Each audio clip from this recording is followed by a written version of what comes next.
We're back to the Neil Haley Show here on the Total Celebrity segment. I'm excited to welcome my special co-host, Dave Chemetsky. Dave, how are you, man? And I know you're excited about our guest today.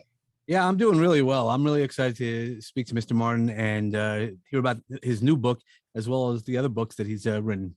All right, so let's introduce him. Okay, so today's guest is going to be William Martin, who's written a number of top-selling books about historical thrillers, or maybe not. Maybe they're actually true. We'll have to ask him how he's come up with some of the great ideas. How you doing, Mr. Martin? I am doing very well. How are you? Doing well. Thank you. All right, okay, let's go to the first question. Okay. Well, to your book, your new book that's coming out, December 1941, is a time that will live in infamy, right? But the book, it actually tells about some of the backstory that might or might not have happened during that time. Would you share with us a little bit about the backstory of the book? Well, it's a World War II thriller set in the 2 weeks after Pearl Harbor. Begins on the day after Pearl Harbor with an FBI raid on a compound in Southern California that you can still visit. And it's kind of a creepy place where neo-fascists used to drill and hang out down in one of the canyons. And in the book, the FBI sweeps everybody up and takes everybody off to jail. But one guy gets away, and he's the one they should have caught, because he's the one whose job is to get himself to Washington, D.C. and shoot Franklin Roosevelt on the night he lights the national Christmas tree. That's a great plot. And that all hit me with like a bolt of lightning in the side of the head one night when I was in the movies, watching the film Darkest Hour with Gary Oldman as Churchill. Yep. And Churchill's on the phone to Roosevelt, and he's saying, "Oh, please, can you help us?" And Roosevelt is saying, "I'm sorry, I really can't help you because American politics ties my hands."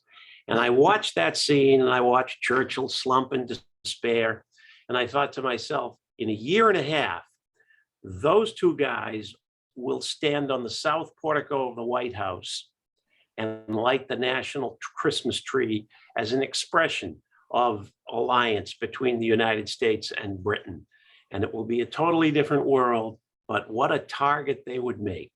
And that was the lightning strike, the idea that these guys could be such an amazing target for just a few minutes on the south portico of the White House on Christmas Eve of 1941. You know, it's interesting when you talk about just the storyline and all that. It's just so creative. But you're a history buff, so that's why you love doing this, right? Because you love to make history exciting for people that might not really want to read a history book. But this is where you make it come alive in those stories. Well, history is an adventure, you know, and there's a lot to be learned from history.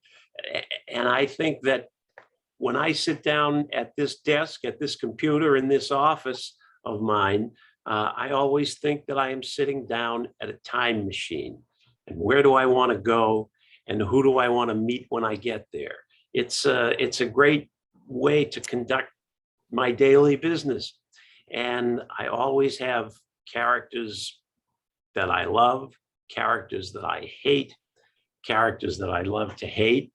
You know, I did a book about Lincoln about 10 years ago, and John Wilkes Booth is in it. If you talk about somebody you want to love to hate, there he is. And in this book, I had the opportunity to not only capture this suspenseful plot, but to take you into the mindset of our, well, in my case, my parents, of that generation, right after what at that point was the most extreme shock that had ever been delivered to the American people. And how are they going to react?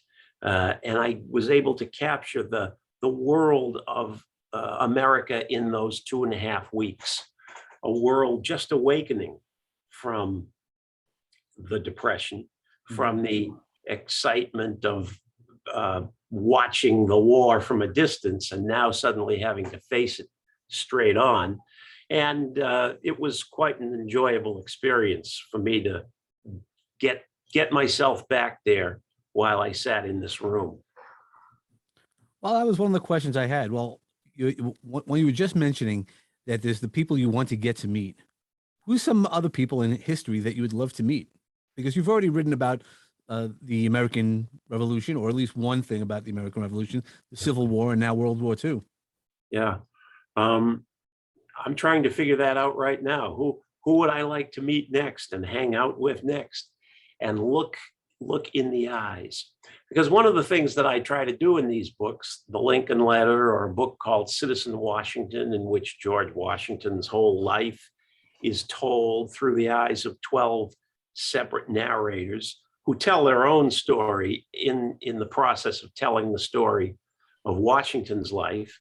Or in the case of December 41, FDR, Churchill, Humphrey Bogart makes a little cameo appearance in this book. So does John Wayne briefly at the beginning, because the book begins in Los Angeles.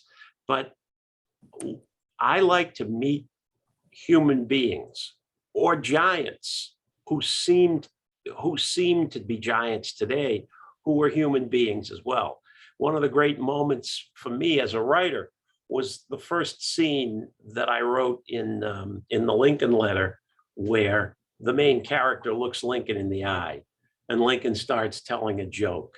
And all of a sudden, you're sitting down with Abraham Lincoln, and you're right in his world, and showing the humanity behind the greatness is always my objective. And there's a reason for that. Where we sit in history today, we often find ourselves inclined to say something like, wow, look at the 18th century. There were only about 3 million people on this North American continent at the time. 3 million white Europeans on the North American continent. And out of that group, we got Adams and Jefferson and Hamilton and this one and that one and all of the other giants. And why can't we get that today? Well, they're out there today, I think. And they're within us as well. The seeds, the same seeds of greatness that germinated in those people can germinate in us as well. And that's the big idea that I try to convey in my books. And good storytelling of all kinds, particularly good historical fiction, should give readers a cause for hope. If they could endure what they went through, we can endure whatever lies ahead for us as well. It's so true, because history repeats itself. Where do you see history repeating itself today? What's happening in our country? Well, when I wrote this book, one of the things that I talked about was with a couple of the characters who are members of the first America First movement, I talk about our isolationism, our desire not to be part of the wider world. And the wider world is coming closer and closer to us. And, finally, Pearl Harbor is bombed, and we have to confront the military might of fascist Germany on one side and Imperial Japan on the other. And that sense of disengagement from the world is something that I think was dangerous then and could be dangerous today. It's more important for us to be citizens of the world. And there are other things, that parallels we can draw between World War II and the present, but that's one of them that jumps out. And the other thing that jumps out, the big theme of the book, of course, is that ordinary Americans find their spine, the steel in their spine, when they get wind of the fact that there is this murderous German agent out there somewhere, and somebody's got to catch him. And the authorities aren't doing a very good job of it. So these fictional characters that I have created will find ways, as I like to think Americans always do, to find the solutions to the problems that confront us. Well, that was one of the questions I wanted to ask you is in all of your books, it really is that missing piece that we should pay attention to different, either the notes of the Constitution or the Lincoln letter. We don't know what was in the letter. And even here, could something like that have happened? Yeah, maybe. It's because people had paid attention. I haven't yet read that your new book. And right. Well, one of the things that I always try to do is present you in one of these novels with a plausible plot, something that could have happened. And in December 41, I have a German assassin who's going to try to shoot FDR and Churchill on Christmas Eve. And the first thing I did after I got that idea in the movies was to go to the library and find what turned out to be a very obscure book by a Secret Service agent in 1946 called Riley of the White House. Riley was Franklin Roosevelt's elbow man. That's what they called him, because he was always at FDR's elbow, ready to pick up the president who could not walk, pick up the president and run if he had to, if trouble came along.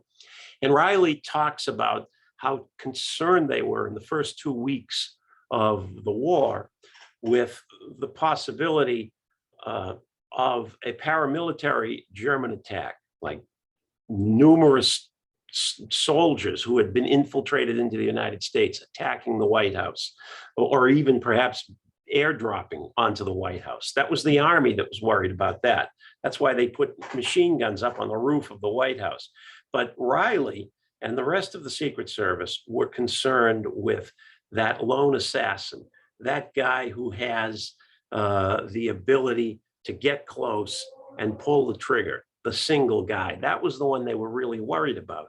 And once I read that, I said, okay, this never happened, but they were all really worried about it. So it's going to make for a very plausible plot.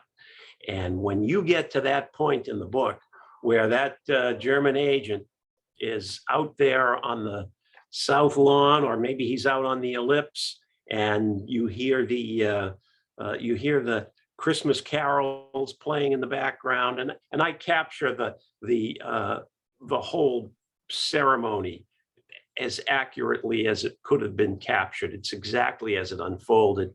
When you're out there with me at the end of the book, you will be saying to yourself, "Oh man, I hope he doesn't kill Franklin Roosevelt. We're in big trouble if he does." So, wow. Oh, it's such great information. And where can we find information on you and purchase your book? Where can we go? well, you can purchase my book at your favorite bookstore, whether it's Barnes and Noble or your favorite independent, and of course at all of your online sites as well, Amazon, Barnes and Noble, et cetera, et cetera. You can visit my website, which gives you, in this case, options for the purchase of the book. And also, if you're interested in the history that I'm writing about, there's a historical timeline on my website that captures for you many of the big events that were happening in December of 1941, including the lighting of the Christmas tree, which is an amazing piece of YouTube footage with a British newsreel camera right next to Churchill and FDR as they interact with one another and give their world famous speeches on that Christmas Eve. Speeches, of course, that they would never have gotten to give except for my fictional characters stopping that damn Nazi from doing what he's going to do. All right. Fantastic. And Dave, where can people check you out? People can check me out on davidchemetsky.com and my podcast, Peace, Love, and Bring a Bat. All right. Well, we appreciate it. Thanks again, William. What great information. I tell you, have any of these been considered to be movies yet? To put together into movies? Well, they've been considered, and I've had my options and taken a few of these novels pretty far down the road, but none of them have made it to the big screen as yet. Maybe this one will, or you never know. What's your next historical thing you're gonna write? You have an Well, idea? I haven't quite settled on it yet, but you'll be the first to know when I do. Okay, I appreciate it. Thanks Good. again. All Thank right, you. you're listening and watching the Neil Haley Show. We'll be back in just a moment.